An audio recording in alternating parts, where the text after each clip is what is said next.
Hello and welcome to the second season of the Democratic Way. It's the end of February, but it's the beginning of this new season. Last year, we talked about the Democratic Party, and we talked in particular about how the Democratic Party had limited choices for who could be its nominee. And we talked about how that party became more and more conservative, especially since Bill Clinton became president in 1992. We talked about his election and we talked about his campaign. So that was the first season of the Democratic Way. I'm so glad that you've come back for this second season. My name is Tariq Ahmed, and welcome and salam and Ramadan Mubarak to everybody who is practicing or celebrating. And my best wishes to everyone celebrating Lent and the Lenten season, and to people who are celebrating Chinese New Year. America is a rich and diverse land, and its diversity has enriched it quite a bit. When it comes to politics, though, that diversity has always been weaponized by politicians so that they can prey on the fears of their constituency and get them to exhibit hate, animus, or fear against the other. And that is sadly something that has happened in America since even before there was an America. I want to pause for just a moment. I want to remind everybody that the Prophet of Allah taught us that kindness is not found in anything except that it beautifies it, and it is not withdrawn from anything except that it makes it defective. When I mention that hadith, I'm not just talking about this podcast. I'm definitely going to try and remind myself to be kind throughout it.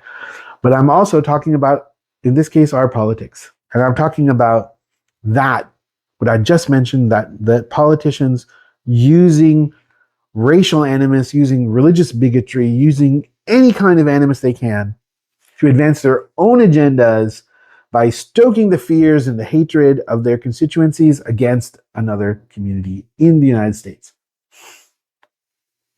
And this is something that has happened since before there was the United States. So when colonies were formed by European powers in the United States, especially the British colonies, they need to take the land from the people who were already here. And there were people already here, the Native Americans, the American Indians, as they would be called. Newspapers, politicians, for their own agenda's sake, would sanctify taking that land from the native peoples. They would villainize those peoples, or they would dehumanize them, or they would, at a minimum, make those people seem inferior simply to promote their own agendas, and in particular, the agenda of spreading out across the land, taking more land, because more land means more taxes, more land means more constituents. So these politicians, these governments were happy enough to vilify native peoples. As the colonies got bigger, as they became involved in the slave trade, consumers of the slave trade, European powers bringing from Spain, Spanish, the British, the French, all involved in the slave trade, bringing slaves from Africa to the United States. Then the scope, the breadth of diversity in the United States increasing, but at the same time, in particular, the diversity of targets for politicians. So you have politicians who assist slave owners. and assist slave owners in retrieving their property. American courts, even from before the time of the United States in the colonial courts, full of accounts and full of cases where child slavery is the subject. So the state has always been involved in bigotry. The state has always been involved in dehumanizing the other. And when I say the other, I'm talking about the non-white. And interestingly enough, that kind of animus against non-whites has itself a complicated history, because essentially, for all intents and purposes, to be white in America has always been to be of the privileged class. Now, there are even strata in there, the very rich always being more privileged than the very poor. But one of the easiest ways to illustrate what I'm saying is to look at Irish immigrants to the United States. The Irish are an interesting example because the British, the islands right next to each other, right? The British Isles, Ireland right next to England, and the English managed to have so much bigotry towards the Irish.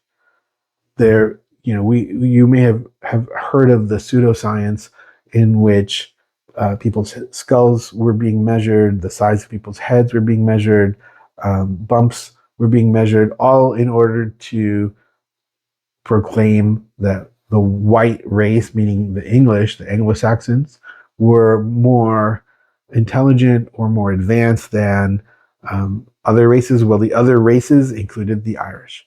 So the English used to hate the Irish, used to vilify them, used to demonize them, used to treat them terribly, dehumanize them. And that animus was carried over to the United States. You have the United States formed by British colonists, right? Sure, they had left England. Sure, they had fought a war against England. But when Irish immigration really becomes a big thing in the United States, those Irish people treated terribly. And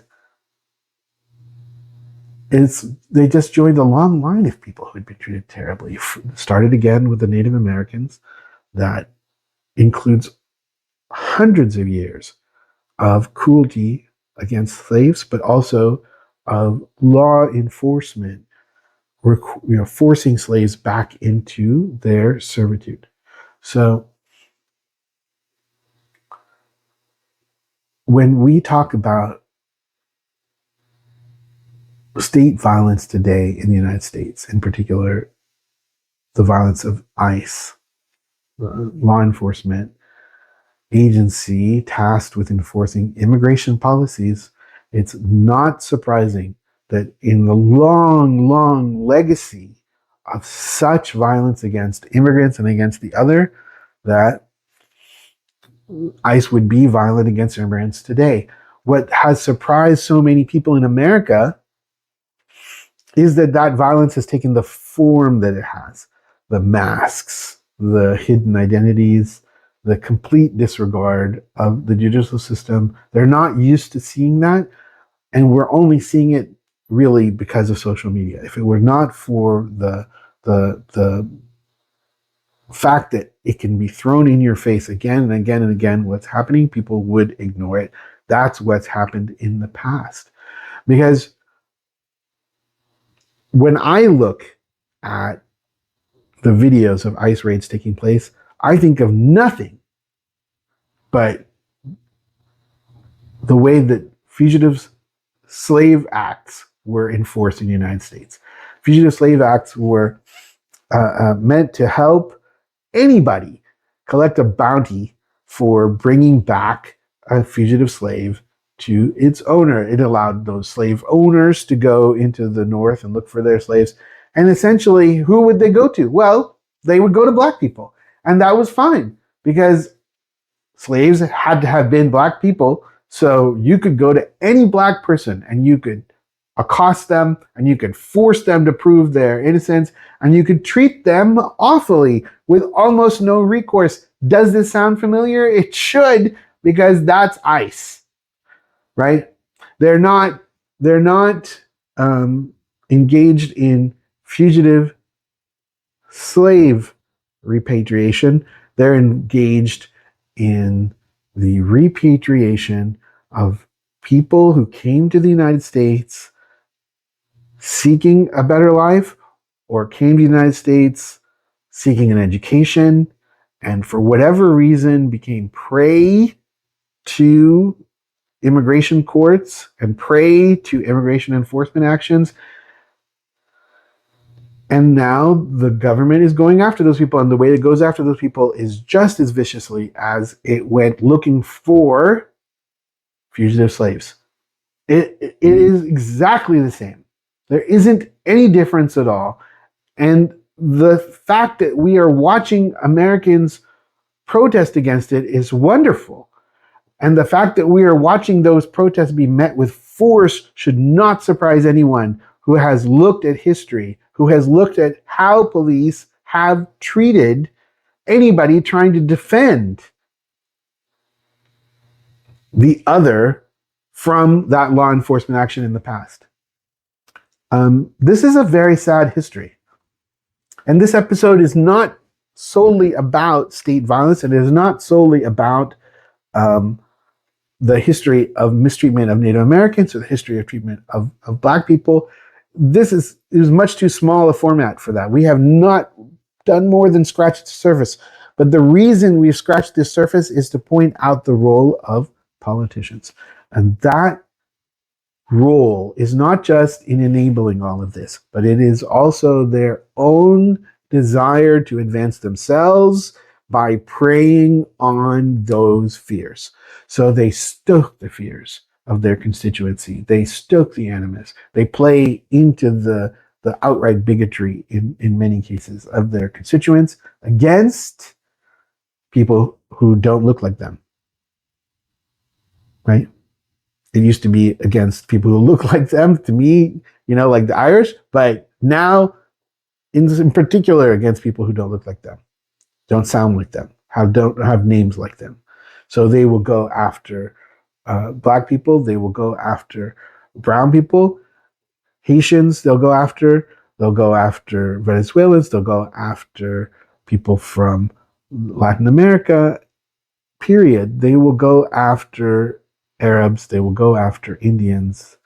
And this is something that's been going on in this country for hundreds of years. When it comes to immigration actions, before ICE, we had La Migra. We had the Immigration and Naturalization Service. That existed for decades before we ever had ICE. And it would be weaponized, especially against brown people. And La Migra gets that name because businesses would threaten their workers who were rising up demanding rights by, calling La Migra on them.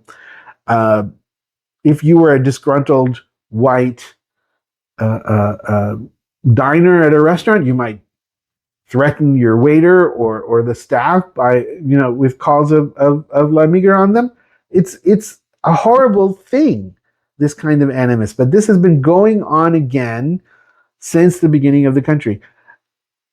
Chinese Americans, the Chinese came to America as laborers, as immigrants working for a better life. They helped build the railroad infrastructure that enabled the Industrial Revolution to supply goods all across the world. That community targeted again by the newspapers, by politicians seeking to advance themselves.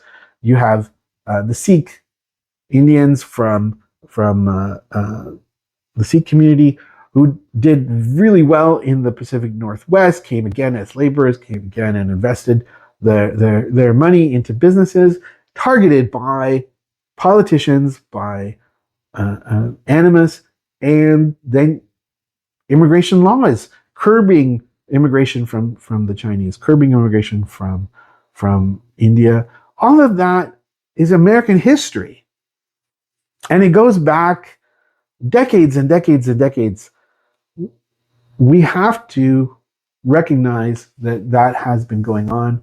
And sadly, we're just really witnessing its latest iteration in this 2026 election cycle. So in Texas, from the governor, the actual sitting governor of Texas, the actual sitting senator of Texas who's up for re-election this year, to their opponents, to the members of Congress running for election and their opponents, to people running for the state attorney general, people running for state and local offices across the state, you have not only ads from politicians supporting ICE and its actions against people all over the country, but you have ads against the Muslim American community. You have ads targeting Muslim civic groups, civil society such as CARE.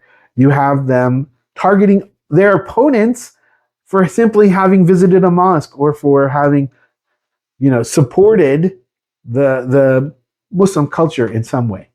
It is extraordinary how bald the Islamophobia is, but also how clear the hate is. And all of that is defective. All of that has to be considered defective by us. We, as an American people, have to say, even if you like that politician, even if you like them enough to want to vote for them, please say to yourself, when are we going to stop being a country that promotes hate? When are we going to be a country that says to politicians, no, don't try to advance your own political agenda by stepping on the necks of our neighbors. Don't do that. Don't promote hate. Every single one of these politicians, I don't care if you're a Republican or a Democrat. It's okay to me if you want to vote for the Republican Party. That doesn't bother me as such. What bothers me is the people who will support those candidates without ever having said to them, stop it.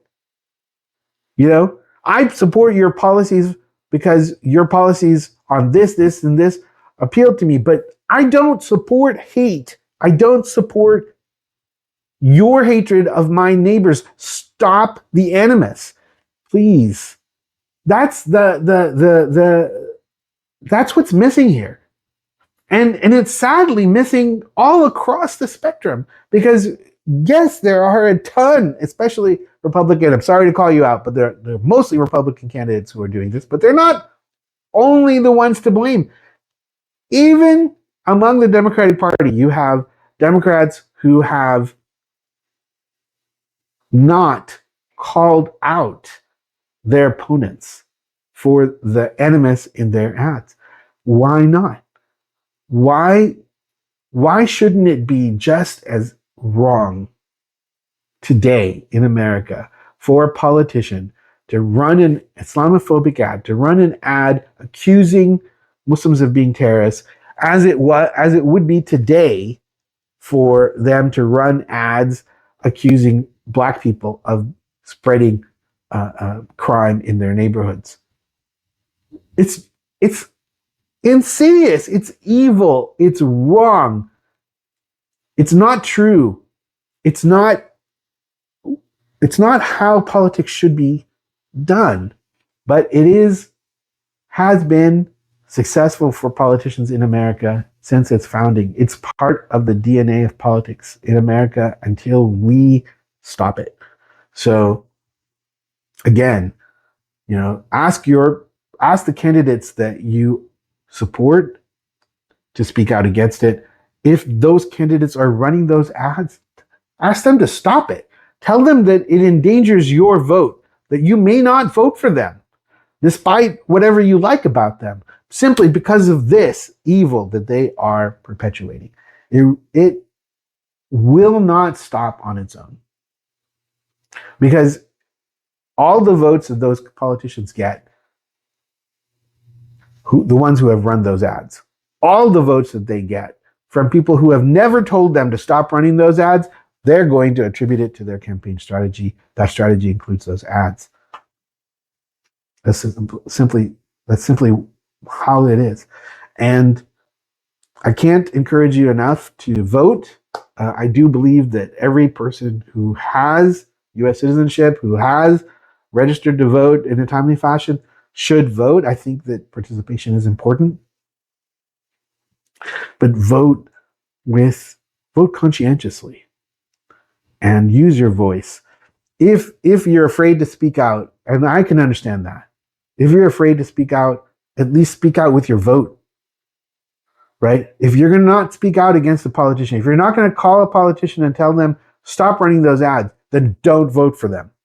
Because if you stay silent and you vote for them, then you've told them that my politics worked. That's something to think about. Thank you so much for your time. I hope that when we have the next episode of this podcast, that I'll be able to give some feedback on the elections that will have taken place in Texas. There, the primaries are right around the corner here, and yeah, we'll see if things have, hopefully. I mean, I'm not saying that this podcast is going to have changed people's minds, but hopefully mine is just one voice out of many echoing the same position. Because we need, if America will change and be a better place, we need it to start with us. Thank you all again for your time and for your attention. I really appreciate it.